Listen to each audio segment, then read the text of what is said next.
गणेशोत्सवामध्ये आवाजाची पातळी डिजिटल बोर्डवर दाखवा, एनजीटीने गणेश मंडळांना आदेश दिल्याची माहिती आहे। नियमाचं पालन करण्याची जबाबदारी प्रदूषण मंडळ पोलिसांवर असणार।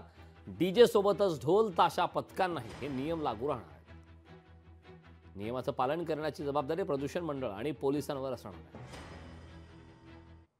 आवाजाची पातळी आटोक्यात आणणं ही फार महत्त्वाची गोष्ट होती आणि त्याच्याकरता मी ही याचिका दाखल केली।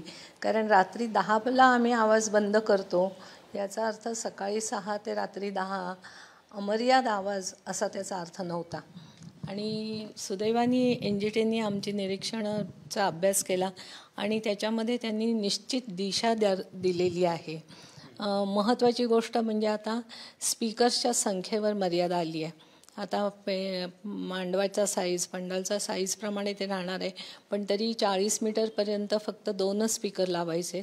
म्हणजेच दुसऱ्या शब्दामध्ये स्पीकरच्या भिंती उभ्या करायच्या नाही आहेत। हा फार मोठा आणि महत्त्वाचा निर्णय आहे। हा जसा मांडवाकरता आहे तसाच तो विसर्जनामध्ये पण लागू होणार आहे।